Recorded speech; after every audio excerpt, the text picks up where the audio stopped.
guys, good morning. So andito tayo ngayon sa highway, no. Nakaplatan tayo kagabi, ano. And ngayon papagawa natin ngayong umaga. Ayan yung tire natin, sobrang lapat na siya. Ayun, wala na.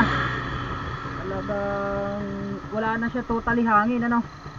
And yung size natin 80-80 by 17. At ito yung pinakamaganda at pinagmamalaki ko dito sa tire na to, no. Ayun, no, lumabas na yung ply niya. So ito ay ang brand natin ng Kuanay tubeless ng NCCL City. Ayan, yung brand niya, napakaganda. Bakit guys, isang taon ko tong ginamit na higit, tapos never siyang na flat sa akin, ano. Ngayon lang at talagang sagad na siya, sobrang sulit. Ayan. And ito yung papakita ko sa inyo kung anong pinakamaganda dito sa Incel na to, no, City. Ayan yung brand nya. And Angel ba to? City. Ayan, Angel. Ayan, Angel brand pala siya. Sorry.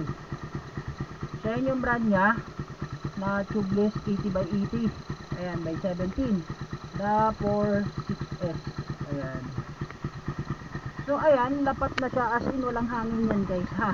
Ayan, o. And ito yung sasabihin ko sa inyo, papatunayan ng gulong na to kung gaano siya ka-quality at kaganda kahit siya ay tire flat na nalapat na lapat. Kahit pumalo tayo ng 60, kasi kagabi pa ako na flat nito, nakauwi pa talaga, inuwi niya talaga ako. Ayan, o, ganyan siya, wala na yan, totally hangin na, diba? Ayan, wala na siyang hangin, and sobrang nipis na rin talaga niya. Kaya ngayon papapalit tayo ng gulong. At naglibot na ako dito sa area namin, naghanap ako ng ganitong brand ulit. Ayan, shoutout sa iyo Angel. So wala tayong brand dito, kaya tatry natin ang Beast tire. Yun yung nakita ko na tubeless lang dito na medyo maganda. And as you can see guys, ayan, titingnan natin, papapaluin natin ng 70-80 km per hour pa rin na. And sasabihin ko sa inyo, walang kapalag-palag pa rin, para kang hindi flat. Ayan, o, napakaganda ng gulong na to. Ayan, o, 50, 30, tapos overtake pa tayo, ha, yung parang may ban talaga. Ayan, o, 60. Sagad natin, hanggang papaluin natin hanggang 80. Basta ako, na-flat ako nito, nasa 80 km ako. Ayan, o, ayan, diba, nasa 70. Walang kapalag-palag dyan guys, hindi mo mararamdaman na ikaw ay flat. Ayan, mahalaw pa, flat na yun, ha, mahalaw pa. Ayan, o, diba, ganito kaganda si Angel. Kaya kung gusto nyo ng mga gulong na talagang hindi kayo ibubulid at safety kayo, ano, nire-recommend ko sa iyo si Angel. Kita niyo naman guys, naglalarga mano pa ako nyo. One hand pa yan. And walang kagalaw-galaw kahit siya ay flat. Kita niyo naman kanina, diba? Lapat na siya, as in walang gulong. And kahagabi, wala siyang may angkas pa ako nun, babae sir, siguro mga around 60, 65, ganyan, 60 to 65 kilogram yung angkas ko kagabi. And never ko siyang naramdaman, pero alam ko na flat na siya kasi before ako umalis, palambot na siya, nagpahangin ako, ano.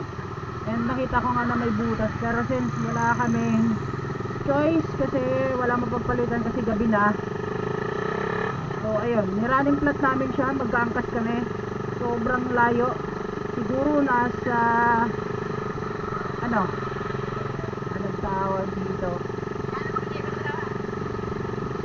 kung daw ang nagkakamali, nasa 50, gano'n, nasa 50 to 60 km yung tinakbo namin kagabi na may angkas. And yun nga, nakarating kami ng safe, hindi ko naramdaman na ako nahihirapang magmanabela.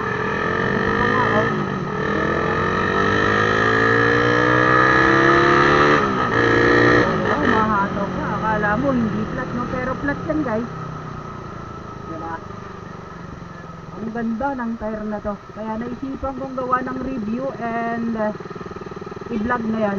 So andito na tayo sa City Tire ng Jayron Motorcycle Parts. Dito tayo magpapagawa. And nakausap na natin, dito tayo nakakuha ng gulong. bossing.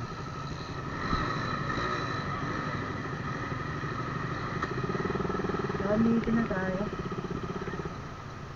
Ito boss, yung ano? Hindi nga pala sir mapapalitan. Bakit? Yung machine nga pala namin wala kami kumpleto. Ayun lang. Naalala pinakalis na kayo. Patay tayo ngayon.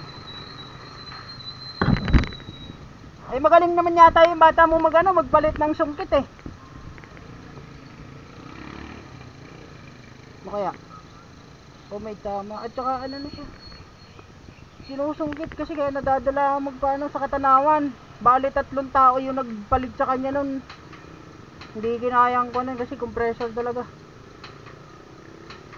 Sungkit nila 3.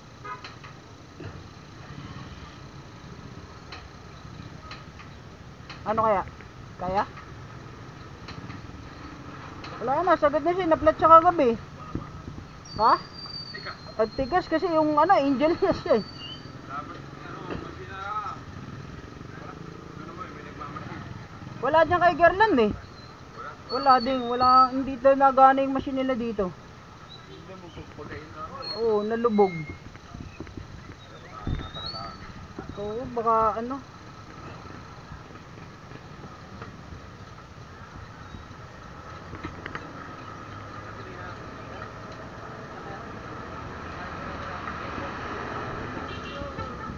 So yun guys, wala silang machine. Mano-mano tayo ngayon, no? Nasira pa yung compressor pala na. Inabot din ba ng baha? Nalubog din? Yun na yung ganad kay Gerland din eh. Nagana po yan yung bumigay sa amin ko yung compressor yung tinatak para nakakain. Ah, okay.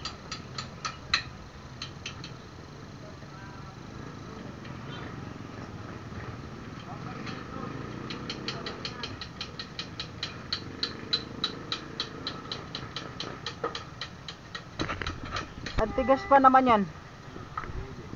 Oo.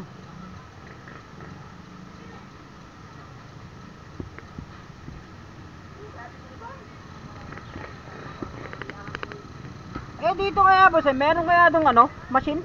Yung kabila doon? Wala din, dadalwa lang kayo dito may machine no? Ay kay Uming. Sa may inbit. Sa may? Eh baka pa pwedeng may makapadala na bata mo para doon na hindi tayo mahirapan. Wala na, nakalag na eh, wala na yung isang motor eh.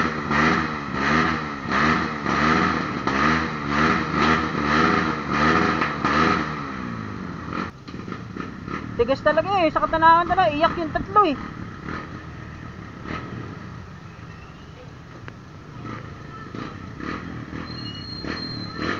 So ayan guys, so papadala na lang natin sa may machine. So ganito dapat kasi yun eh. It's summer again.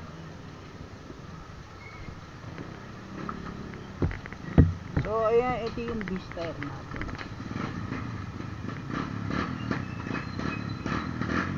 Okay naman na daw siya.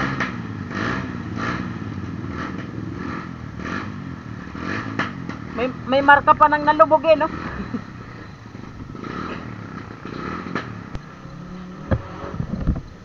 Okay naman yung maporma din Kaya alam, mukhang malaki pa rin tingnan kahit 70-80 na.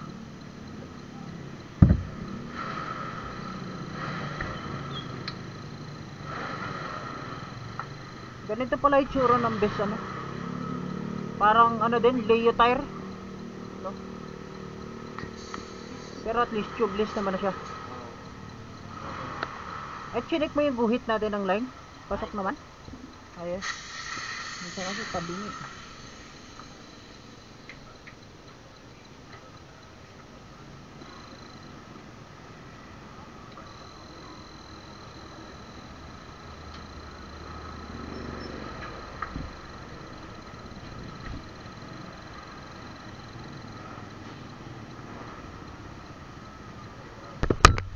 Ayun no. Yung kadena ka ba boss, okay naman yung setup. Okay lang okay na siya Aaron. Boss, magkano sa akin? Uy. Takot sa iyo. Kumusta? Ha? Kumusta? Ha? Boss, yung ano pala?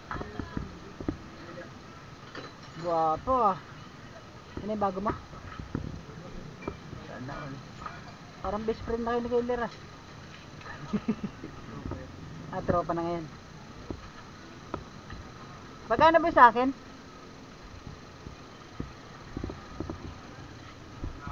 Sa'yo galing.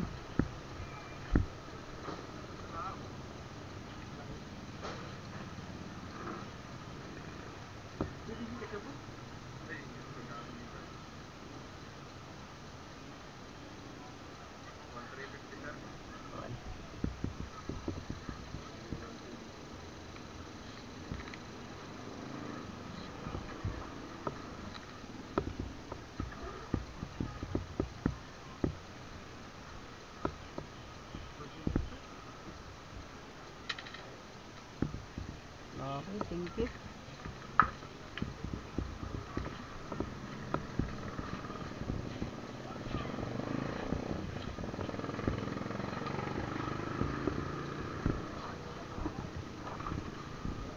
Brother, pamerenda mo.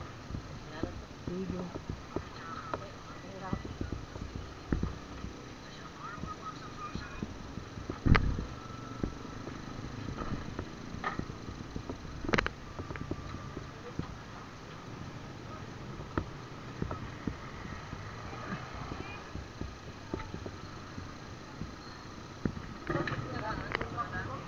Saan?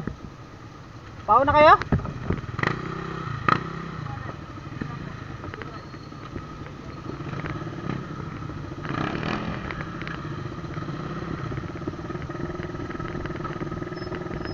So ayun, okay na siya si Aaron, ano? And when it comes to standing position, kasi from 80 to